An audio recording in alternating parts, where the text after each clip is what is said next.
How many of you here have personally witnessed a total eclipse of the sun?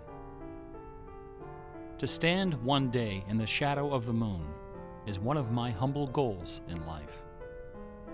The closest I ever came was over 30 years ago. On February 26, 1979, a solar eclipse passed directly over the city of Portland.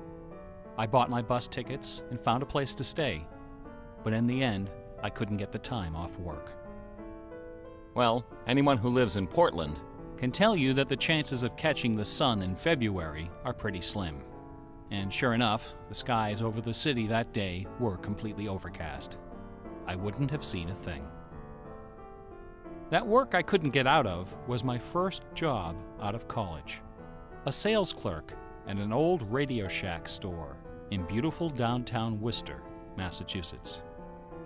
On my very first day behind the counter, a delivery truck pulled up to the front of the store. They carried in a big carton, upon which was printed the legend TRS-80. It was our floor sample of the world's first computer. The TRS-80 Model 1 had a Z80 processor clocked at 1.7 MHz, 4,096 bytes of memory, and a 64-character black and white text display.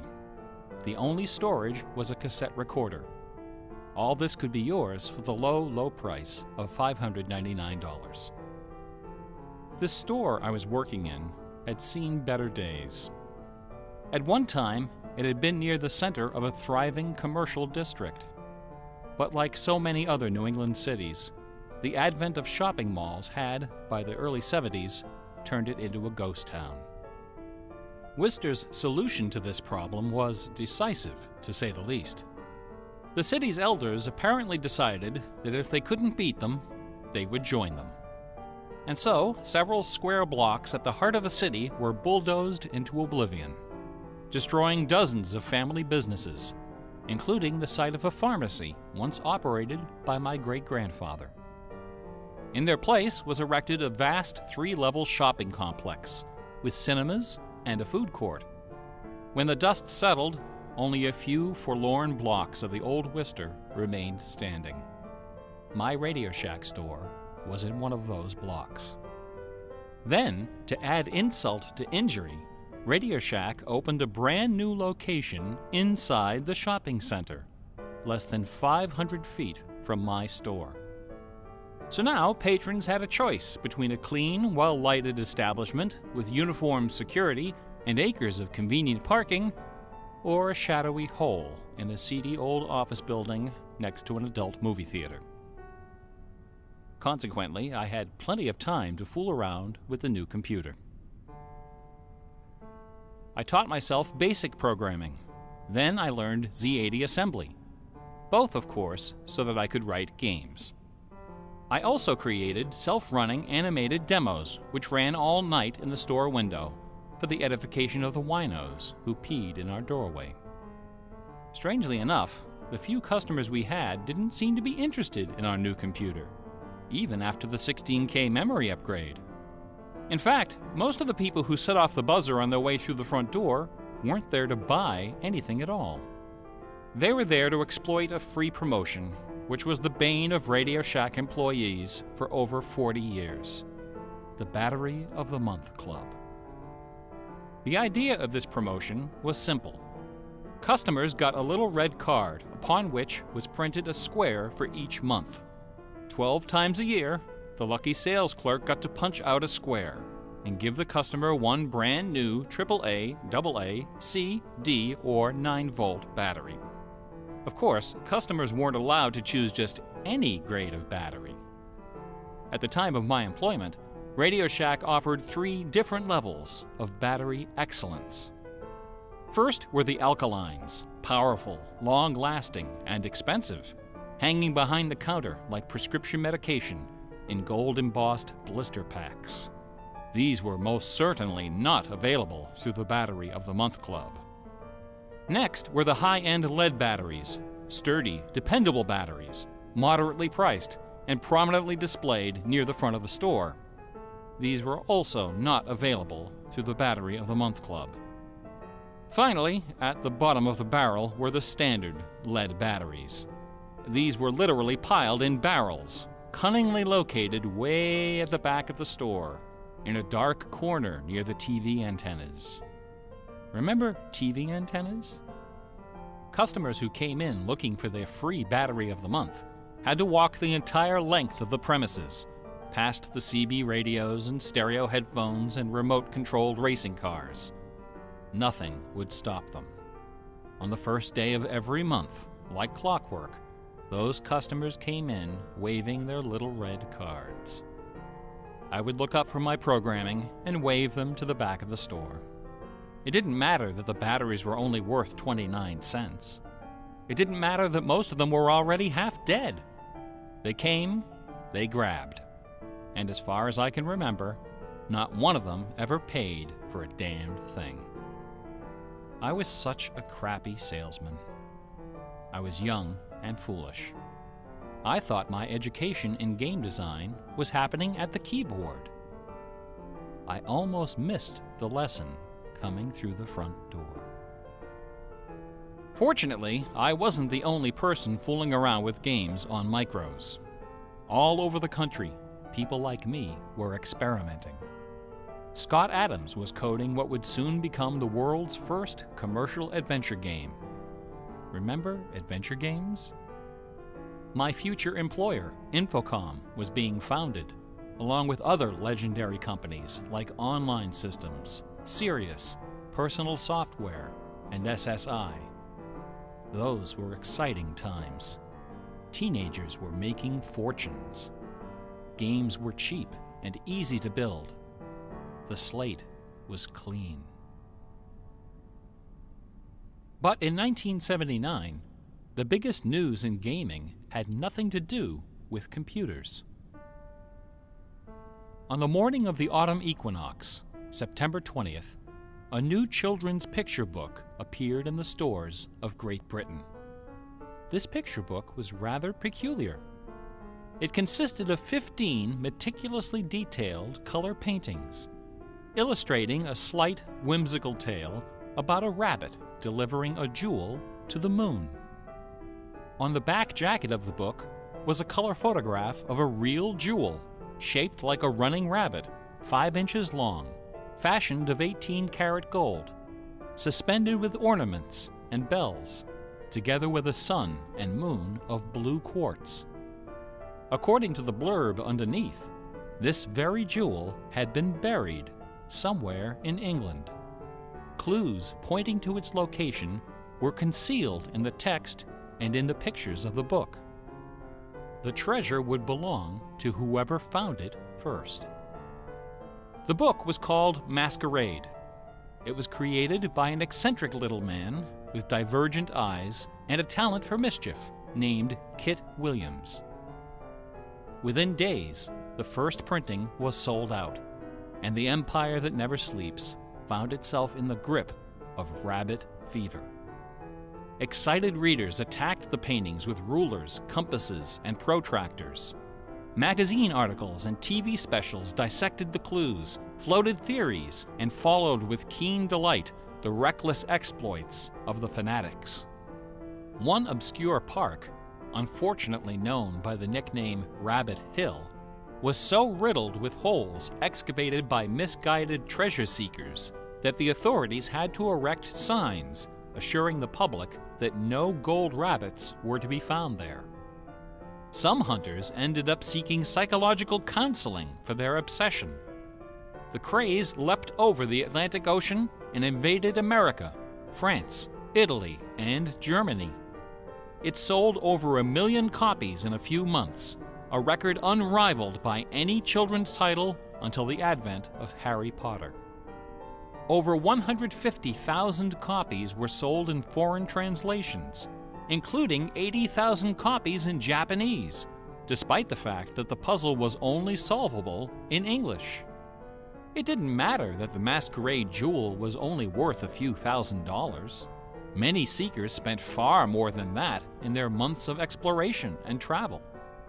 It was the thrill of the chase, the possibility of being the one. Treasure hunts, secret messages, and hidden things seem to exert an irresistible appeal. They're fun to look for and to talk about, and this fact of human psychology has been exploited in computer games since the earliest days. It finds expression in the hidden surprises we call Easter eggs. Atari's Stephen Wright is credited with coining this term in the first issue of Electronic Games magazine. The first Easter egg in a commercial computer game appeared in an early Atari 2600 cartridge called, simply enough, Adventure. By a sequence of unlikely movements and obscure manipulations, players could discover a secret room where the words "Created by Warren Robinette" appeared in flashing letters. Over the decades, Easter eggs and their evil twin, cheat codes, have become an industry within an industry. Entire magazines and websites are now devoted to their carefully orchestrated discovery and dissemination. They're part of our toolkit, our basic vocabulary, the language of computer game design. Computer gamers may have been the first to refer to hidden surprises as Easter eggs, but we certainly weren't the first to use them. Painters, composers, and artists of every discipline have been hiding stuff in their works for centuries. The recent advent of VCRs and Laserdisc players with freeze-frame capability exposed decades of secret Disney erotica. Thomas Kincaid, the self-appointed painter of light, amuses himself by hiding the letter N in his works. A number beside his signature indicates how many N's are hidden in each painting. Picasso, Dali, Raphael, Poussin, and dozens of other painters concealed all kinds of stuff in their paintings. A favorite trick was hiding portraits of themselves, their families, friends, and fellow artists in crowd scenes. El Greco loved dogs, but the Catholic Church forbid him from including any in his sacred paintings. So he hid them, usually within the outlines of celestial clouds. Composer Dmitri Shostakovich chafed under the political censorship imposed by the Soviet Ministry of Culture. His symphonies and chamber works are loaded with hidden signatures and subversive subtexts which, had they been recognized, would have sent him to Siberia. Mozart's opera, The Magic Flute, is filled with musical allusions to the rituals of the Freemasons, the ancient secret society of which he and his mentor Haydn were members. But the most famous purveyor of Easter eggs is that champion of the late Baroque, the ultimate musical nerd, Johann Sebastian Bach. Bach was a student of gematria, the art of assigning numeric values to letters of the alphabet. A equals 1, B equals 2, C equals 3, etc. By comparing, sequencing, or otherwise manipulating these numbers, secret messages can be concealed. Bach took particular delight in the geometrical numbers 14 and 41. 14 is the sum of the initials of his last name. B equals 2, A equals 1, C equals 3, and H equals 8. 41 is the sum of his expanded initials, J.S. Bach. These two numbers show up over and over again in Bach's compositions. One of the better-known examples is his setting of the chorale Vor deinem Thron. The first line of the melody contains exactly 14 notes, and the entire melody, from start to finish, contains 41. Another of Bach's favorite games was the puzzle canon. A canon is a melody that sounds good when you play it on top of itself, a little bit out of sync. Frere Jacques and Row, Row, Row Your Boat are familiar examples of simple, two-voice canons. But a canon can employ any number of voices, and you don't have to play each voice the same way either. You can change the octave, transpose the key, invert the pitch, play it backwards, or any combination. Finding melodies that make good multi-voice canons is a fussy and difficult art, of which Bach was an undisputed master. Now, in a puzzle canon, the composer specifies the basic melody and the number of voices, but not the relationship of the voices. The student has to figure out the position and key of each voice and whether to perform them inverted and/or backwards. Bach wrote quite a number of puzzle canons. The most famous, BWV 1076, is part of a fascinating story. One of Bach's students was a fellow by the name of Lorenz Misler, founder of the Society of Musical Science. This elite, invitation-only institution devoted itself to the study of Pythagorean philosophy and the union of music and mathematics. Its distinguished membership reads like a who's who of German composers, including Handel, Telemann, and eventually Mozart. Applicants for membership in the society were required to submit an oil portrait of themselves, along with a specimen of original music. With nerdly efficiency, Society member number 14 decided to combine these admission requirements into a single work. He sat for a portrait with Elias Haussmann, official artist at the court of Dresden. This portrait, which now hangs in the gallery of the town hall in Leipzig, is the only indisputably authentic image of Bach in existence. The Haussmann portrait shows Bach dressed in a formal coat with exactly 14 buttons. In his hand is a sheet of music paper, upon which is written a puzzle canon for 6 simultaneous voices. In 1974, a manuscript was discovered which proved that this canon was the 13th in a series of exactly 14 canons based on the ground theme of the famous Goldberg variations. As if these musical gymnastics weren't enough, Bach liked to hide messages in his compositions by assigning notes to the letters.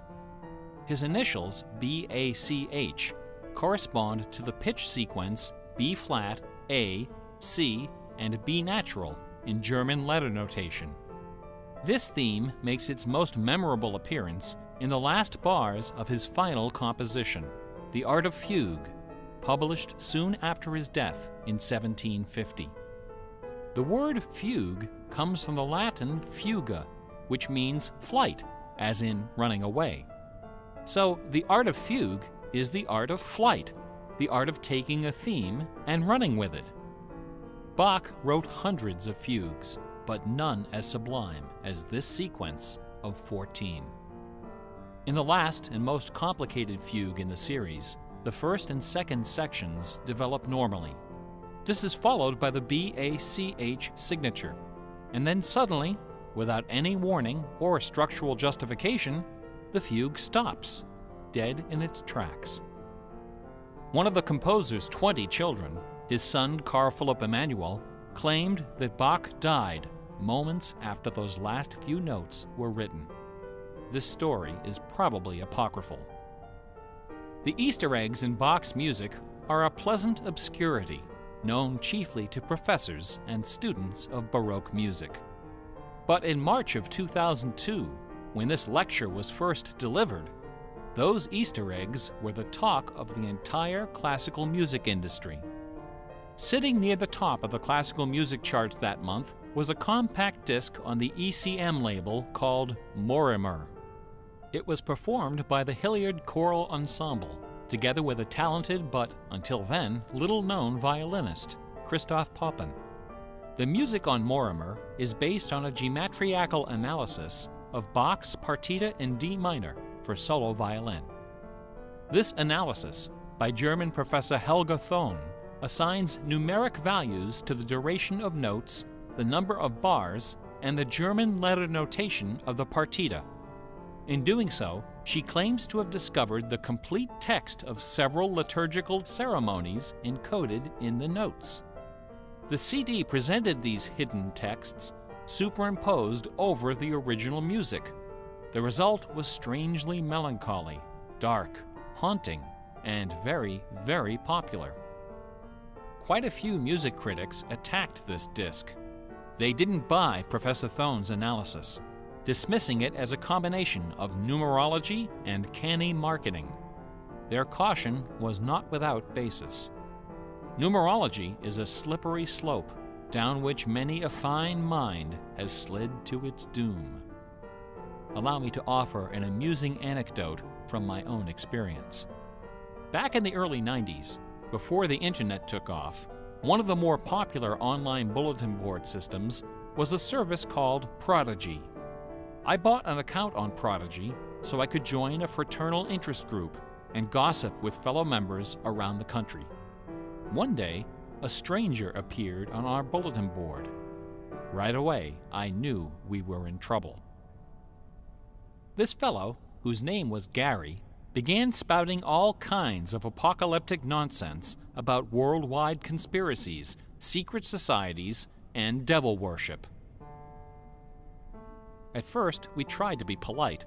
We questioned his sources, corrected his histories, logically refuted his claims, and tried to behave in a civilized manner. But instead of soothing him, our attention only made him worse. His conspiratorial warnings became urgent, approaching hysteria. He began to threaten people who disagreed with him. To coin a phrase, Gary went all uppercase. But his most urgent warnings weren't about the gays, the Jews, the Rockefellers, or the Illuminati. According to Gary, the greatest enemy of mankind was Santa Claus. Gary claimed to possess a secret numerical formula that proved beyond a shadow of a doubt that Santa Claus was an avatar of the Antichrist. Intrigued, we pressed Gary to reveal his formula. In doing so, we walked right into his trap. We should have known he had a book to sell. I fell for it. I sent him the $15. Less than a week later, the book arrived. Above an ominous photograph of the Washington Monument was emblazoned the title, 666, The Final Warning. Inside this privately printed 494-page monster, Gary reveals a simple geometrical formula, which he claims was developed by the ancient Sumerians. This formula assigns successive products of 6 to each letter of the alphabet.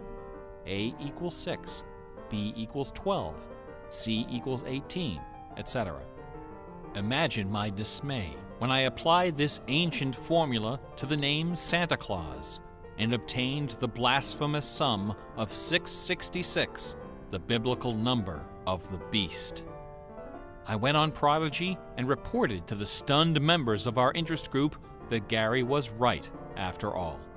There could be no doubt that according to the unimpeachable wisdom of ancient Samaria, Santa Claus was the Antichrist. I then went on to point out several other names which, when submitted to Gary's formula, also produced the sum 666. Names like St. James, New York, and New Mexico. Soon the bulletin board was filled with discoveries like computer, Boston tea, and most sinister of all, sing karaoke. Gary left us alone after that. I got my $15 worth. But Gary is hardly the first person to connect secret codes to the Bible. People have been looking for Easter eggs in the Bible for hundreds of years. The Hebrew mystical tradition of Kabbalah can be described as a geometrical meditation on the Pentateuch, the first 5 books of the Old Testament. The advent of computers has made the application of numerology to the Bible fast and efficient. The latest spate of Bible searching was instigated by a book published in 1998 by Michael Drosnin, a former Wall Street Journal reporter. His book, The Bible Code, applied a skip cipher in which every nth character in a text is combined to form a message. By applying his skip cipher to the Hebrew text of the Old Testament, Drosnin claimed to have discovered predictions of World War II, the Holocaust, Hiroshima, the assassination of Yitzhak Rabin and both Kennedys, the moon landing, Watergate, the Oklahoma City bombing, the election of Bill Clinton, the death of Princess Di, and the comet that collided with Jupiter. He also found predictions of a giant earthquake in LA, a meteor hitting the Earth, and nuclear Armageddon, all scheduled to occur before the end of the last decade. The Bible Code spent many weeks on the bestseller lists, spawning several sequels and dozens of imitators. The Bible has certainly attracted its share of crackpots, but for the real hardcore egg hunters, nothing can rival the ingenuity, the tenacious scholarship, the stubborn zeal of those who seek the answer to the ultimate literary puzzle, a poisonous conundrum that has squandered fortunes, destroyed careers, and driven healthy, intelligent scholars to the brink of madness and beyond. Who wrote Shakespeare? The essays and books devoted to the Shakespeare authorship problem are sufficient to fill a large library. Several such libraries actually exist. Not even a day-long tutorial, much less an hour lecture, can begin to do justice to this complex, bizarre, and dangerously tantalizing story. Nevertheless, for the unacquainted, I will attempt to summarize the issue in a few paragraphs. The undisputed facts of Shakespeare's life and career could be scribbled on the back of a cocktail napkin. We know for a fact that a man named William Shakespeare was born in 1564 in or around the village of Stratford-upon-Avon. We know that he had a wife and at least 3 children. We know he bought property in Stratford, was involved in several lawsuits with his neighbors, and died there in 1616, aged 52. We also know that during those same years, a man with a last name similar to Shakespeare worked as an actor on the London stage, eventually becoming co-owner of some of the theaters there. We also know that about the same time, a number of most excellent poems and plays were published in London under the name Shakespeare. We do not know for a fact that the landowner in Stratford and the actor in London with a similar last name were one and the same man. We do not know for a fact that either man had anything to do with the poems and the plays.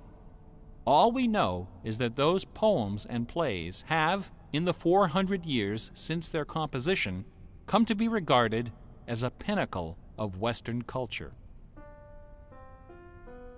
The works attributed to Shakespeare appear to have been written by a man or woman who knew something about just about everything. They're filled with references to mythology and classic literature, games and sports, war and weapons of war, ships and sailing, the law and legal terminology, court etiquette, statesmanship, horticulture, music, astronomy, medicine, falconry, and, of course, theater. Therein lies the problem. How could a farmer's son of uncertain schooling, from a mostly illiterate country village, a man of practically no account at all, wield such encyclopedic learning, with so much eloquence and wit, so much wisdom and human understanding? For the first 150 years, nobody questioned the traditional history of the bard. Then, in the late 18th century, Reverend James Wilmot, a distinguished scholar who lived just a few miles north of Stratford, decided to write a biography of the famous playwright. Dr. Wilmot believed that a man as well educated as Shakespeare must have owned a fairly extensive library, despite the fact that not a single book or manuscript is mentioned in his will. Over the years, he speculated, some of those books must have found their way into local collections. And so, the good Reverend Doctor scoured the British countryside, taking inventory of literally every bookshelf within 50 miles of Stratford. Not a single book from the library of William Shakespeare was discovered. Neither were there found any letters to, from, or about Shakespeare. Furthermore, no references to the folklore, local sayings, or distinctive dialect of the Stratford area could be found in any of Shakespeare's writings. After 4 years of painstaking research, Dr. Wilmot concluded, to his own dismay, that only one person contemporary with Shakespeare of Stratford had ever demonstrated the wide-ranging education and expressive talent needed to compose those poems and plays. That man was the multilingual author, philosopher, and statesman, inventor of the scientific method, chancellor to the courts of Queen Elizabeth and King James, Sir Francis Bacon. Dr. Wilmot never dared to publish his theory, but before he died, he confided it to a friend, James Cowell, who, in 1805, repeated it to a meeting of the Ipswich Philosophical Society. The members of the society were suitably outraged, and the scandalous matter was quickly forgotten. Then, in 1857, a lady from Stratford, Connecticut, published a book called The Philosophy of the Plays of Shakespeare Unfolded. In this book, Miss Delia Bacon, no relation to Francis, claimed that the works of Shakespeare were written by a secret cabal of British nobility, including Sir Walter Raleigh and Sir Philip Sidney, as well as Sir Francis Bacon. Delia Bacon's book electrified the world of letters. Battle lines were drawn between the orthodox Stratfordians and the heretical Baconians. Literary societies and scholarly journals were formed to debate the evidence. Hundreds of pamphlets, newspaper articles, and essays were published defending each side and ridiculing the opposition with that self-aggrandizing viciousness peculiar to tenured academics. Armed with her explosive book, Delia Bacon journeyed to Stratford-upon-Avon and, unbelievably, obtained official permission to open Shakespeare's grave. However, when the moment came to actually lift the stone, Delia's self-doubt precipitated a catastrophic nervous breakdown. She later died penniless in a madhouse. Around 1888, things began to get a bit out of hand. U.S. Congressman Ignatius Donnelly of Minnesota became interested in the Shakespeare controversy. One day, browsing through his facsimile copy of the First Folio of 1623, he noted that the word bacon appeared on page 53 of the Histories and also on page 53 of the Comedies. He also noted that Sir Francis Bacon had written extensively on the subject of cryptography. Donnelly began counting line and page numbers, adding and subtracting letters, drawing lines over sentences, circling words, and crossing them out. The result was a complex and virtually incomprehensible algorithm, which he claimed was invented by Bacon to hide secret messages inside the First Folio. The greatest Easter egg hunt in the history of Western civilization had begun. Here are just a couple of the sillier highlights. A doctor named Orville Owen of Detroit constructed a bizarre research tool he called the Wheel of Fortune. This wheel consisted of 2 giant wooden spools wrapped with a strip of canvas 2 feet wide and 1,000 feet long. Onto this canvas, he glued the separate pages of the complete works of Bacon, Shakespeare, Marlowe, Greene, Peele, and Spenser, together with Burton's Anatomy of Melancholy.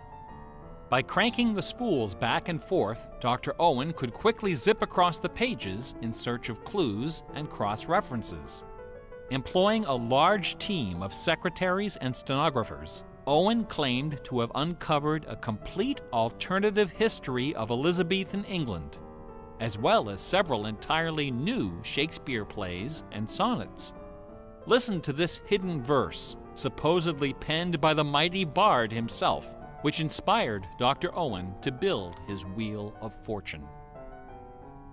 Take your knife and cut all our books asunder, and set the leaves on a great firm wheel, which rolls and rolls, and turning the fickle rolling wheel, throw your eyes upon Fortune, that goddess blind, that stands upon a spherical stone, that turning and inconstant rolls in restless variation. After publishing 5 thick volumes of this rubbish, Owen announced the discovery of an anagram, indicating that Bacon's original manuscripts were buried near Chepstow Castle on the River Wye. Owen spent the next 15 years and thousands of dollars excavating the bed of the river with boat crews and high explosives. He died before anything was found. A fellow named Arnsberg wrote an entire book based on the analysis of the significance of a suspicious crack in the tomb of Bacon's mother. A Ray of Sanity finally appeared in 1957. To those familiar with the science of cryptology, the name William Friedman needs little introduction. During World War II, Colonel Friedman was the head of the U.S. Army's Cryptoanalytic Bureau. He is credited with cracking the Japanese Empire's most sensitive cipher. After the war, the colonel decided to apply his expertise to the study of the Shakespeare ciphers. He interviewed several of the experts in the field and prepared a detailed scientific analysis, which he published under the title The Shakespeare Ciphers Examined. His conclusion? In a word, bunk. According to the standards of cryptologic science, not one of the hidden messages purportedly discovered in Shakespeare's works was plausible.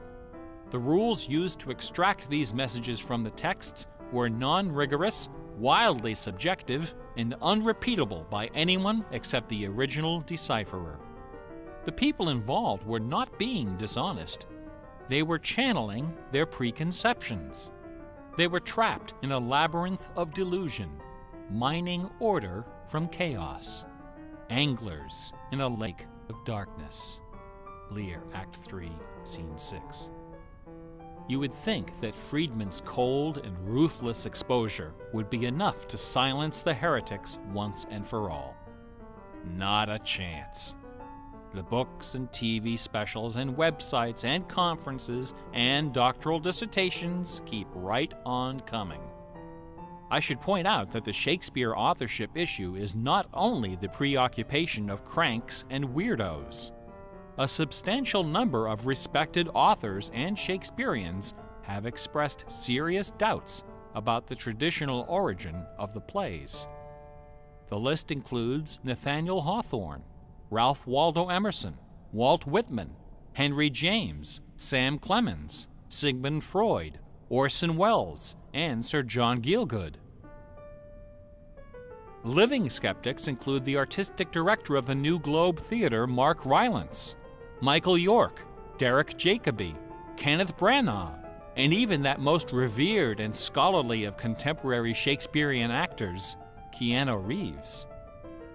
The current leading candidate for the authorship is Edward de Vere, the 17th Earl of Oxford, a theory first proposed in 1920 by an English schoolmaster with the unfortunate name J. Thomas Looney. What is it about Bach, the Bible, and the works of Shakespeare that inspires this intense scrutiny? Nobody's looking for acrostics in Chaucer or Keats. There are no hit CDs of the secret chorales of Wagner or Beethoven. For the answer, we need to recognize the unique roles which the Bible and Shakespeare have played in the development of Western culture. No other single work of literature has influenced modern English more than the translation of the Holy Bible published in 1611 under the auspices of King James I. The King James Bible exemplifies the meaning of the word classic. It has been called the noblest monument of English prose, the very greatest achievement of the English language. It has served as an inspiration for generations of poets, dramatists, musicians, politicians, and orators. Countless people have learned to read by repeating the phrases in this, the only book their family possessed. Our constitutions and our laws have been profoundly shaped by its cadences and imagery. But even the glory of the King James Bible, compiled by a committee of 46 editors over the course of a decade, pales before the dazzling legacy of the Swan of Avon. The lowest estimate of Shakespeare's working vocabulary is 15,000 words, more than 3 times that of the King James Bible, and twice the size of his nearest competitor, John Milton.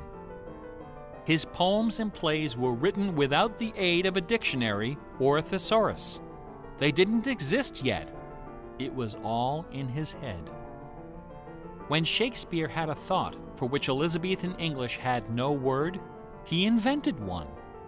The Oxford English Dictionary lists hundreds of everyday words and phrases which made their first appearance in the pages of the Bard.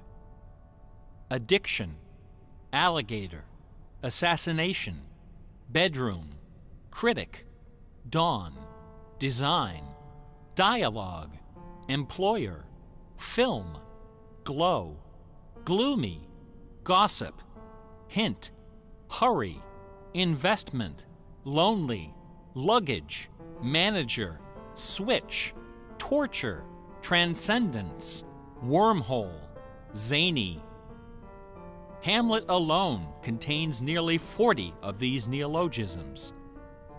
Who today would have this audacity, this giddy exuberance of invention? Only one other English author even approaches Shakespeare's facility for coining new words: Sir Francis Bacon. In the modern era, the record holder is Charles Dodgson, better known as Lewis Carroll, who, interestingly, also happens to be the second most quoted author in English, after Shakespeare. Everyone has been profoundly molded by the influences of the King James Bible and Shakespeare.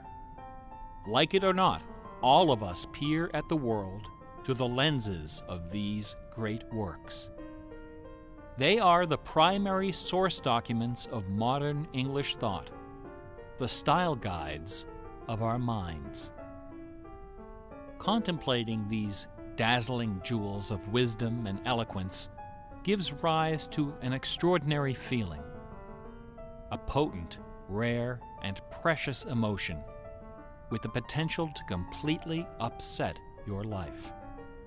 An emotion powerful enough to make a man abandon his wife and children, forfeit career and reputation, lay down his possessions, and follow his heart without questioning. That sweet, sweet fusion of wonder and fear, irresistible attraction, and soul-numbing dread known as awe. Awe is the grail of artistic achievement. No other human emotion possesses such raw, transformative power, and none is more difficult to evoke. Few and far between are the works of man that qualify as truly awesome. It is awe that convinces a rabbi to spend a lifetime decoding Yahweh from the Pentateuch. Awe that sends millions of visitors each year to the pyramids of Giza, Guadalupe, and Mecca. It was awe that drove poor Delia Bacon to her doom. Now, please don't come away from this lecture thinking that the key to awesome game design is the installation of Easter eggs. Ordinary games with their contrived Easter eggs and cheat codes are like the Battery of the Month Club.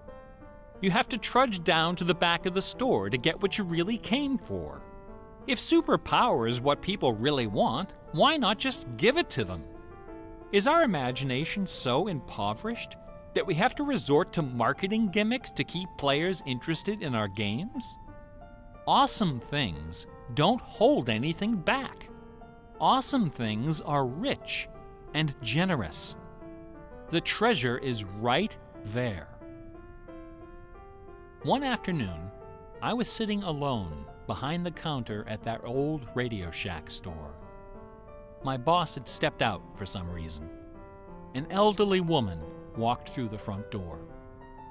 Like most of our customers, she was shabbily dressed, probably on a fixed income.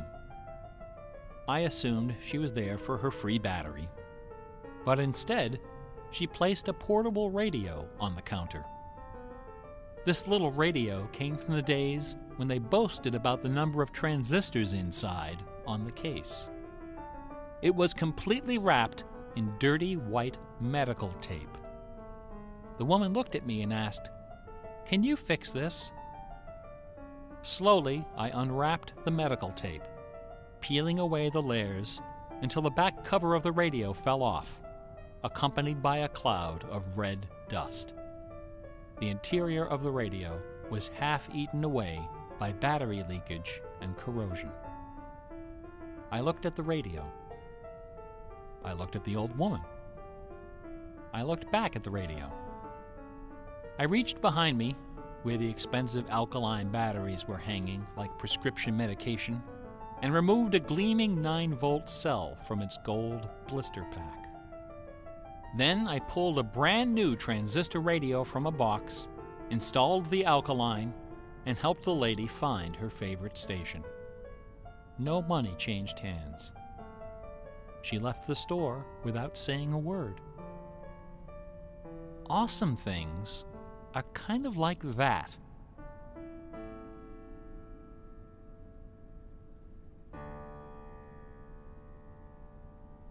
Bach offered his students very specific insight into the source of awe.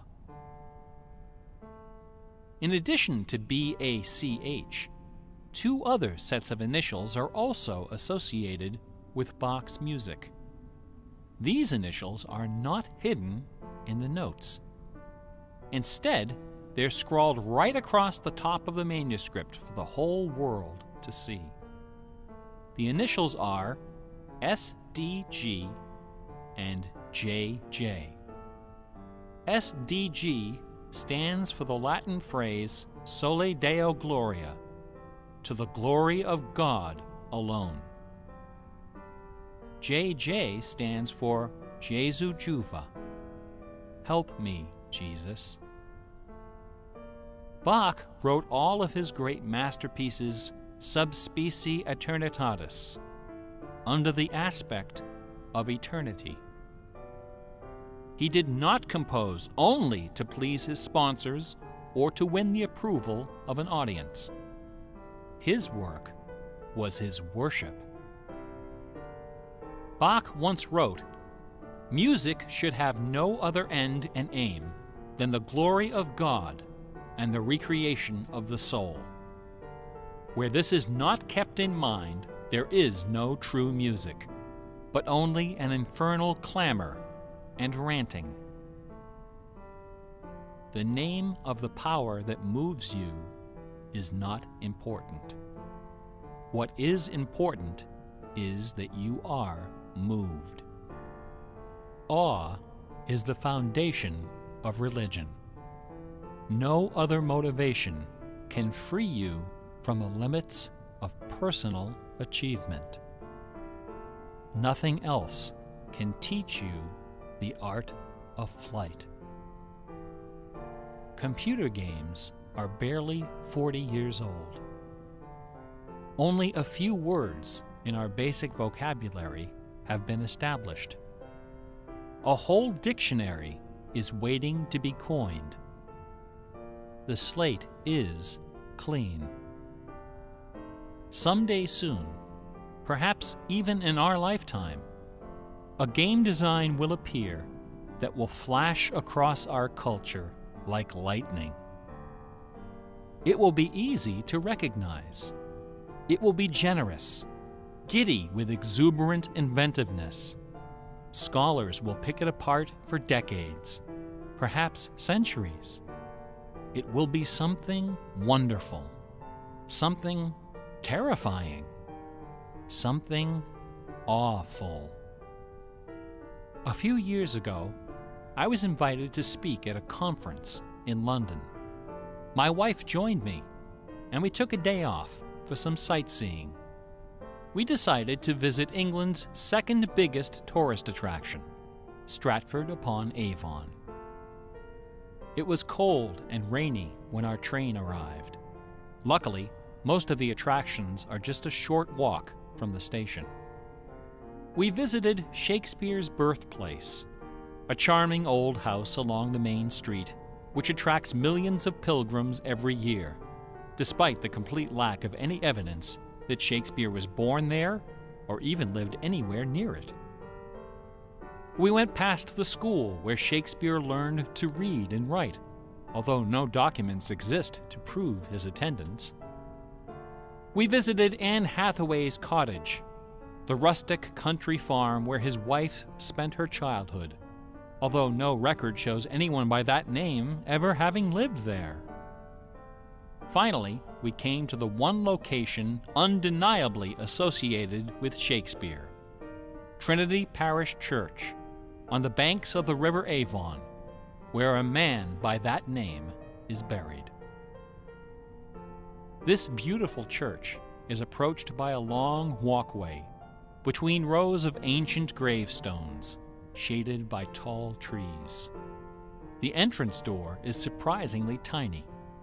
No cameras are allowed inside. The interior is dark and quiet. Despite the presence of busloads of tourists, the atmosphere is hushed and respectful. A few people are seated in the pews, deep in prayer. An aisle leads up the center of the church. The left side of the altar is brightly illuminated. On the wall above is a famous bust of the bard, quill in hand, gazing serenely at the crowd of pilgrims. On the floor beneath, surrounded by bouquets of flowers, at the very spot where Delia Bacon lost her mind, the gravestone of William Shakespeare bears this dire warning. Good friend, for Jesus' sake, forbear to dig the dust enclosed here. Blessed be the man who spares these stones, and cursed be he that moves my bones.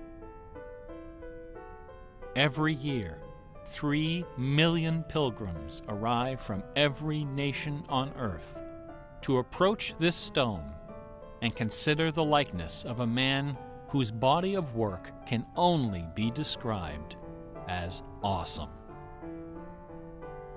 By contrast, the right side of the altar is dark and featureless. Nobody of any consequence is buried there. The only point of interest is a wooden case of simple design, carved of dark oak. Inside the case, sealed beneath a thick sheet of glass, lies a large, open book. A plaque on the case identifies this book as a first edition of the King James Bible, published in 1611, when Shakespeare was 46. Not many pilgrims visit this side of the altar. Most of those that do simply glance at the book, read the plaque, and move along. A few, more observant, note that the Bible happens to be opened to a page in the Old Testament, the book of Psalms, chapter 46. No explanation is given for this particular choice of pages. For the initiated, none is necessary.